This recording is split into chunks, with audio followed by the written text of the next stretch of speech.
پہلا سوال ہے سیدنا یونس علیہ الصلوۃ والسلام نے مچھلی کے پیٹ میں کتنے دن گزارے تھے اور انہیں مچھلی کے پیٹ میں رکھنے کی اصل وجہ کیا تھی؟ دیکھیں نا جی، اس طرح کے بھی خوبصورت سوالات آتے ہیں ہر ٹائم اختلافی سوال، ویسے یہ بھی اختلاف ہے، اختلاف کے بغیر تو کوئی چیز بھی نہیں ہے۔ بہرحال میرے بھائیو، سیدنا یونس علی نبینا علیہ الصلوۃ والسلام کی شخصیت بڑی غیر معمولی شخصیت ہے، اس حوالے سے کہ یہ پیغمبروں میں واحد پیغمبر ہیں جن پر اللہ تعالیٰ نے ان کی لغزش کے سبب عطاب فرمایا، حتیٰ کہ سورۃ الصافات میں آیا کہ اگر یونس علیہ السلام مچھلی کے پیٹ میں ہم سے دعا نہ کرتے، اور وہ دعا آئی سورۃ الانبیاء میں، لا الہ الا انت سبحانک انی کنت من الظالمین، اگر یونس ان الفاظ میں ہمیں نہ پکارتے تو مچھلی کے پیٹ سے اسی دن نکالے جاتے جس دن مردے اپنی قبروں سے نکلیں گے۔ اتنا عطاب، اتنا جلال اللہ کا کہ یونس کی غلطی اتنی سویر نوعیت کی کہ جس دن مردے قبروں سے نکالے جائیں گے اس دن ہی پھر اللہ تعالیٰ فرماتے ہیں ہم یونس علیہ السلام کو مچھلی کے پیٹ سے نکالتے۔ اور دعا بھی دیکھیں، سورۃ الانبیاء میں آئی، لا الہ الا انت سبحانک انی کنت من الظالمین، لا الہ الا انت، کوئی نہیں معبود سوائے تیرے، سبحانک، اے اللہ تو تو پاک ہے، تو تو غلطی نہیں کر سکتا، انی کنت من الظالمین، میں تو انسان ہوں، غلطی کروں گا۔ کیا زبردست انداز ہے جی توبہ کرنے کا۔ اللہ تعالیٰ کی جو پاکی کی صفت ہے اس کو ٹریگر کیا ہے کہ اللہ تجھ سے تو غلطی نہیں ہوتی، میں تو بندہ ہوں، غلطی کروں گا۔ اور اللہ کو اتنی پسند آئی یہ کلمات، اور اس کے ساتھ الفاظ ہیں کذالک ننجی المؤمنین، ہم ایمان والوں کو بھی اسی طریقے سے نجات دیں گے جو یونس کی طرح ہم سے دعا مانگے گا۔ اور جامعہ ترمذی میں صحیح سند کے ساتھ حدیث ہے، جو شخص بھی یونس علیہ السلام کی دعا کے ساتھ اللہ کی طرف متوجہ ہوا، اللہ اسے کبھی محروم نہیں لوٹائے گا۔ یہ اسماء اعظم ہے۔ میرا ایک کلپ 4 لاکھ سے زیادہ لوگ یوٹیوب پہ دیکھ چکے ہیں۔ مصیبت اور پریشانی سے بچاؤ کے 3 وظائف، لا الہ الا انت سبحانک انی کنت من الظالمین، حسبنا اللہ ونعم الوکیل، اور یا حی یا قیوم برحمتک استغیث، یہ 3 وظائف۔ یونس علیہ السلام سے غلطی جو ہوئی وہ قرآن حکیم میں سورہ یونس کے اندر، سورۃ الانبیاء کے اندر، سورہ الصافات کے اندر اور باقی صورتوں کے اندر ٹکڑوں کی فارم میں، سورہ صاد میں بھی یہ ٹکڑوں کی فارم میں پوری کی پوری ایک ان کی سٹوری آئی ہے، وہ میں کمبائنڈ فارم میں آپ کو بیان کر دیتا ہوں کہ یونس علیہ السلام کو بالکل اگلے پیغمبروں کی طرح اللہ تعالیٰ نے یہ حکم دیا تھا کہ تمہارے جو مخالفین ہیں ان کو جو الٹیمیٹم دیا جائے گا اس کے بعد ان کو تباہ و برباد کر دیا جائے گا، لیکن پیغمبر کا یہ کام ہوتا ہے کہ وہ فائنلی اپنا علاقہ چھوڑنے سے پہلے اللہ تعالیٰ کی طرف سے جو پراپر آفیشیل پرمیشن ہے اس کا انتظار کرتا ہے، وہی کی فارم میں۔ پھر اللہ تعالیٰ حکم دیتا ہے، جس طرح کہ موسیٰ علیہ السلام کو حکم ہوا کہ رات کے وقت بنی اسرائیل کو لے کے نکلو، تو اس وحی کا انتظار کیا، رات کے وقت کا انتظار کیا، لے کے نکلے، اللہ کی تائید حاصل ہوئی۔ یونس علیہ السلام کو بھی بتا دیا گیا کہ بھئی تمہارے مخالفین کو 3 دن کی یہ مہلت ہے، اگر یہ ایمان لے آئے تو ٹھیک، ادروائز ان پہ عذاب آ جائے گا۔ اب جیسے ہی وہ 3 دن پورے ہوئے، کمپلیشن کے قریب تھے، بجائے اس کے کہ یونس علیہ السلام اللہ کی وحی کا انتظار کرتے کہ مجھے اب پراپرلی آخری 1 منٹ میں بھی تو آ سکتی ہے نا وحی، یہ سمجھ لیں تھوڑی دیر پہلے اپنا علاقہ چھوڑ گئے کہ اب تو ٹائم پورا ہونے کے قریب ہے، اب نظر بھی آ رہے ہیں کہ عذاب ان پہ آ جائے گا، اللہ کی وحی کا انتظار نہیں کیا۔ اور قرآن کہتا ہے کہ گمان یہ کیا کہ ہم ان پہ گرفت بھی نہیں کریں گے، بالکل آخری وقت تک انتظار کیا تھا نا، اب کس نے لانا تھا ایمان؟ لیکن پیغمبروں کے لیے چھوٹی سی لغزش بھی اللہ کے حضور جو ہے وہ بڑا معاملہ ہوتا ہے، کیونکہ ان کا رتبہ بلند ہوتا ہے۔ اب یہاں سے یہ نکلے غصے میں بھرے ہوئے، اللہ طرف ماتا نکلے اپنی قوم پہ غصے میں، اور گمان کیا کہ ہم ان پہ گرفت نہیں کریں گے، اور یہ سمندری سفر میں نکلے، وہاں سے اپنا علاقہ چھوڑ کے کشتی میں سوار ہوئے۔ کشتی جب سینٹر میں پہنچی تو بہت بڑا سمندری طوفان آیا، اور وہاں پہ یہ ٹریڈیشن تھی کہ کشتی طوفان میں اس وقت پھنستی ہے جب کہ اس کشتی میں کوئی ایسا شخص بیٹھا ہو جو اپنے مالک کی اجازت کے بغیر بھاگا ہو. ایسا غلام جو مالک کی اجازت کے بغیر بھاگا ہو, اس کے لیے وہ قرآن اندازی کیا کرتے تھے. قرآن ڈالا, حضرت یونس علیہ السلام کا نام نکلایا. ظاہر ہے وہ بھی تو غلام تھے نا اپنے رب کے, بغیر اجازت کے نکلے ہوئے تھے. لوگوں نے کہا نہیں یونس علیہ السلام ہے, یہ تو نیک شریف آدمی ہے, اس نے تو لوگوں کو بھی نیکی کی طرف بلایا, دوبارہ قرآن ڈالا جائے. دوبارہ قرآن ڈالا, پھر یونس علیہ السلام کے نام نکلا. تیسری دفعہ ڈالا, پھر یونس علیہ السلام کے نام نکلا. اب لوگوں نے کہا جی ہماری مجبوری ہے. یونس علیہ السلام کو تو پتہ ہی تھا نا. انہوں نے کہا اب یہ آزمائش آ گئی میرے اوپر. ان کو پھینک دیا سمندر میں. قرآن کہتا ہے بڑی مچھلی نے ان کو نگل لیا. قرآن میں دن نہیں آئے. ہمارے ایک سب کانٹیننٹ میں مشہور ہے کہ 40 دن رہے. تورات میں دن آئے ہیں 3 days and 3 nights. جونا علیہ السلام, جونا کہا جاتا ہے انگلش میں یونس کو. یونس علیہ السلام 3 دن اور 3 رات تک, یعنی کتنے بن گئے وہ 72 گھنٹے بن گئے. اتنی دیر مچھلی کے پیٹ میں رہے, 3 دن اور 3. اور ظاہر ہے مچھلی کے پیٹ میں, ویل مچھلی کے پیٹ میں رہے, اور پیٹ میں بھی ظاہر ہے وہ میدے میں ساری گرمائش ہوتی ہے. پورا جسم ان کا, یعنی وہ تو اللہ نے ان کو زندگی دی, وہاں تو آکسیجن بھی کوئی نہیں تھی, وہ تو معجزانہ طور پہ ہی زندہ رہے. بہرحال جسم پہ اثرات آئے ان کے, اور وہاں پہ انہوں نے پھر یہ دعا مانگی, لا الہ الا انت سبحانک انی کنت من الظالمین.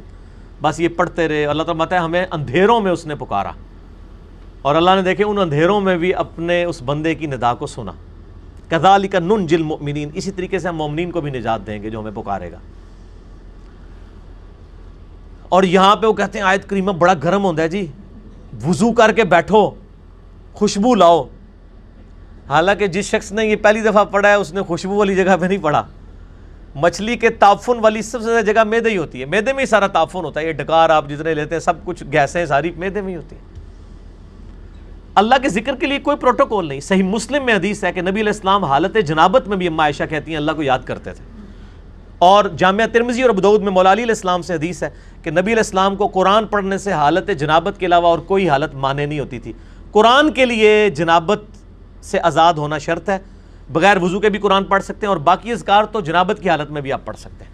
قرآنی دعائیں بھی پڑھ سکتے ہیں قرآن کی نیت کے بغیر, جسٹ ذکر کے طور پہ, کیونکہ آپ جتنے ذکر کر رہے ہیں وہ تو بھی قرآن میں ہے نا. اللہ اکبر بھی تو قرآن کا حصہ ہے, سبحان اللہ بھی ذکر ہے, لیکن اس وقت آپ ذکر کی نیت سے نہیں بلکہ دعا کی نیت سے پڑھتے ہیں. ربنا آتنا فی الدنیا پڑھے, لا الہ الا انت سبحانک انی کنت من الظالمین بے شک پڑھے حالت جنابت میں.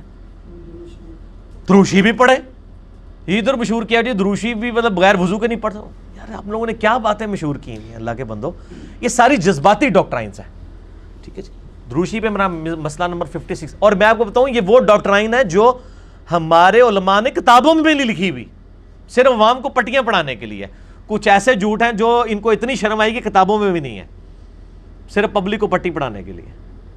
جیسے جی وہ بت رکھ کے آتے تھے اس لیے رفع الیدین ہوتا تھا. اب یہ اتنا بڑا جھوٹ تھا کہ کتاب میں نہیں لکھا انہوں نے. بہرحال یہ ان کی جو جعلی اور کمزور روایتیں ان سے زیادہ کارآمد ہے. عام آدمی کو یہی پتا ہے کہ جی وہ جی بت رکھ کے آندے سن, چل گیا شڑول چھوڑی, یہ شڑول چل گئی ہے, دوسری چیز نہیں چلی. اور پھر ہم بھی پھر اس کا جواب پھر شڑول سے ہی دیتے ہیں, اینٹی وینم پھکی الزامی جواب. اچھا ہم کہتے ہیں اچھا یار یہ منع ہو گیا تھے عید دی نماز پڑھی جائے کہتے ہیں ہاں تو عید ہی چتے بار بار کر دو. آہو جی اسی تے سوچے ہی نہیں کدے. ہاں تو تہاڈی مولوی نے مت ماری ہے نا کہ اس دن جڑا بت رکھ کے آندے ہو تسی, عید والے دن بھی تو آپ کرتے ہیں, پھر وطر کا بھی کرتے ہیں. بہرحال میں ایک ضمن بات ذہن میں آ گئی چونکہ مجلس میں پھر اسی طرح گفتگو ہوتی ہے. اچھا تو یونس علیہ السلام کو اللہ تعالیٰ نے پھر نجات دی. پھر قرآن حکیم میں آتا ہے کہ مچھلی نے ان کو اگل دیا کنارے پہ. وہاں اللہ نے قرآن حکیم میں آتا ہے ان کے لیے کدو کی بیل اگا دی. ظاہر ہے کہ جسم پورا ایک وہ اثرات کی وجہ سے جسم کے اوپر نئی ایک کھال ان کی اگی, دوبارہ سے ان کے سارے معاملات ہوئے, اور اللہ تعالیٰ نے ان کو ایک نئی زندگی دی اور ان پہ عطا فرمایا. اس کے بعد معاف کر دیا. لیکن آپ دیکھیں کہ اس غلطی کا ایک تو عتاب یونس علیہ السلام پہ آیا, اور دوسرا اس کا کریڈٹ ان کی امت کو مل گیا. امت کو کریڈٹ مل گیا اس ڈیبٹ کا.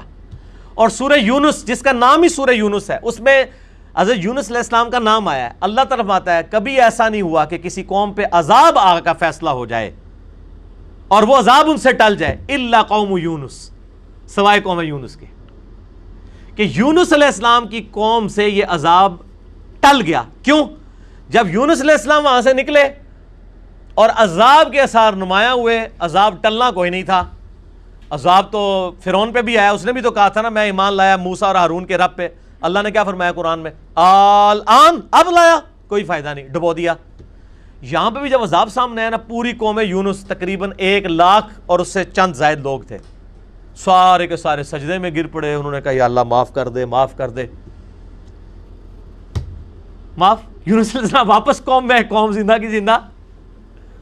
اب یونس علیہ السلام کے لیے بھی ایک حیرانگی تھی, ایک پاسے میں بھی عتاب کٹیا, دوسرے پاسے قوم ہی بچ گئی ہے, تو میں اب ان کو کیا منہ دکھاؤں گا جا کے, کہ میں ان کو تو الٹیمیٹم دے کے گیا تھا, میں اپنی بھی لغزش کے اوپر عتاب بھگت آیا ہوں اور یہ بھی بچ گئے ہوئے ہیں. لیکن ان کو پتہ ہی نہیں تھا, قوم تو ایمان لا چکی تھی, تو انہوں نے آتے ہی آپ کے ہاتھ میں بیعت کر لی. اللہ تعالیٰ نے حضرت یونس علیہ السلام کی اس لغزش کو کریڈٹ بنا دیا ان کی امت کے لیے بھی, یونس علیہ السلام کو بھی ایک آزمائش سے گزارا. اب یہاں پہ بڑی امپورٹنٹ بات میں آپ کو کروں, خصوصاً ہم مسلمانوں کے لیے. بخاری اور مسلم دونوں میں حدیث موجود ہے, ایک یہودی اور ایک مسلمان کا جھگڑا ہوا. باقی روایتوں میں آتا ہے کہ وہ مسلمان سیدنا ابوبکر الصدیق تھے رضی اللہ تعالیٰ عنہ. یہودی نے کہہ دیا کہ اللہ تعالیٰ نے موسیٰ علیہ السلام کو تمام جہان والوں پر فضیلت دی. یہ بخاری مسلم دونوں میں حدیث ہے. مسلمان نے کہا اللہ تعالیٰ نے ہمارے نبی علیہ السلام کو تمام جہان والوں پر فضیلت دی. جھگڑا ہوا, مسلمان کو غصہ آیا, اس نے اس یہودی کو تھپڑ مار دیا. وہ یہودی اپنا مقدمہ لے کر نبی علیہ السلام کے پاس آیا. آپ صلی اللہ علیہ وآلہ وسلم نے اپنے صحابی کو ڈانٹا اور فرمایا مجھے یونس پہ بھی مت فضیلت دینا. اب آپ کو اس جملے کا سمجھ آئے گی کہ یونس وہ واحد نبی ہیں جن پہ عطاب ہوا ہے, اور بہت بڑے لیول کا عطاب دنیاوی اعتبار سے دیکھا جائے. تو مجھے اس کے مقابلے پر بھی فضیلت مت دینا, ایسی فضیلت ہے جس میں کسی دوسرے کو نیچا دکھایا جائے. اللہ کی قسم, قیامت والے دن جب اللہ تعالیٰ مخلوقات کو دوبارہ زندہ کرے گا, میں دیکھوں گا کہ مجھے جب اٹھایا جائے گا, حضرت موسیٰ علیہ السلام مجھ سے پہلے ہی اللہ کے عرش کا پایا تھامے میں کھڑے ہوں گے. یہ حضرت موسیٰ کی ایک جزوی فضیلت ہمارے نبی علیہ السلام کے اوپر بھی. نبی علیہ السلام فرماتے ہیں مجھے تو یہ نہیں پتا کہ ان پہ قیامت کی بے ہوشی طاری نہیں ہوئی, یا اللہ تعالیٰ نے انہیں مجھ سے پہلے زندہ کر لیا قیامت والے دن, یا اس بے ہوشی کے سبب جو دنیا میں اللہ کی تجلی کی وجہ سے بے ہوش ہوئے, اللہ تعالیٰ نے ان پہ قیامت کی بے ہوشی طاری نہیں کی ہے. جزوی فضیلت ہو سکتی ہے. بخاری میں حدیث ہے کہ قیامت والے دن سب کو برہنہ اٹھایا جائے گا, سب سے پہلے حضرت ابراہیم علیہ السلام کو لباس پہنایا جائے گا. اب یہ ابراہیم علیہ السلام کی جزوی فضیلت ہے تمام پیغمبروں پہ. حضرت عیسیٰ علیہ السلام کو بغیر باپ کے پیدا کیا, یہ ان کی جزوی فضیلت ہے. اور ایک اور فضیلت کہ عیسیٰ علیہ السلام آج تک زندہ ہے, ایک اور بڑی فضیلت. تو جزوی فضائل ایک پیغمبر کے دوسرے پہ ہو سکتے ہیں, کلی طور پہ فضائل نبی علیہ السلام کو حاصل ہیں. تلک الرسل فضلنا بعضهم علی بعض, وہ اللہ نے قرآن میں کہہ دیا کہ یہ رسول ہیں, بعض کو بعض پہ ہم نے فضیلت دی ہے, بعض کے ساتھ کلام کیا, بعض کے ہم نے اور درجات بلند کیے. موسیٰ علیہ السلام کو ہم نے معجزات دیے, عیسیٰ علیہ السلام کو معجزات دیے. بہرحال اس کی بنیاد پہ کسی نبی کی تنقیص نہیں ہونی چاہیے, ٹھیک ہے نا. تنقیص کا جب پہلو نکلے گا نا, کمپیریزن آپ شروع کر دیں گے, تو وہ پھر خطرناک معاملہ ہو جائے گا. اس معاملے میں آپ نے اوائڈ کرنا چاہیے. اس لیے میں بارہا کہتا ہوں, میں پرسنلی مجھے یہ سلام بڑا پسند ہے, مصطفیٰ جان رحمت پہ لاکھوں سلام, لیکن اس میں کچھ اشعار ایسے ہیں کہ جو ہمیں اس طرف شائبہ کروا دیتے ہیں کہ یہ گستاخانہ ہے. کس کو دیکھا یہ موسیٰ سے پوچھے کوئی, آنکھ والوں کی ہمت پہ لاکھوں سلام.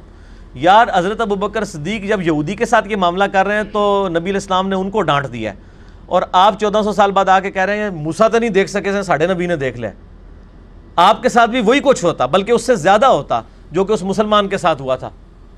اس لیے کہ آپ ایک غلط ٹریک کے اوپر چڑھ رہے ہیں, نبی علیہ السلام کی ذات کی ایک غلط تعریف بیان کر رہے ہیں. آپ ویسے بیان کریں کہ ہمارے نبی علیہ السلام نے خواب میں اللہ کی زیارت کی ہے, یہ ضرور بیان کریں, لیکن کمپیریزن نہ کریں. یہ والا جو معاملہ ہے غلط. تو اسی کو کہا جاتا ہے تفضیل بین الرسل، تفضیل عربی میں کہیں گے. ایک رسول کو دوسرے پہ فضیلت دینا یہ جائز اور حلال ہے، قرآن نے بھی دی ہے. لیکن تفریق بین الرسل، رسولوں میں فرق کر دینا ایمان لانے کے اعتبار سے یا کسی کو اونچا نیچا دکھانے کے فور، یہ حرام ہے. تفضیل بین الرسل جائز ہے، تفریق بین الرسل حرام ہے. حضرت عیسیٰ علیہ السلام کا بھی گستاخ اتنا ہی بڑا گستاخ ہے جتنا ہمارے نبی علیہ السلام کا گستاخ ہے. ایک بندہ سارے پیغمبروں کو مانے، ہمارے نبی کو نہیں مانتا، وہ بھی کافر ہے. ایک بندہ ہمارے نبی کو مانتا ہے، سارے پیغمبروں کو مانتا ہے، حضرت موسیٰ علیہ السلام کو نہیں مانتا، وہ بھی کافر ہے. تو لا نفرق بین احد من رسلہ وقالوا سمعنا واطعنا غفرانک ربنا والیک المصیر. ٹھیک ہو گیا جی؟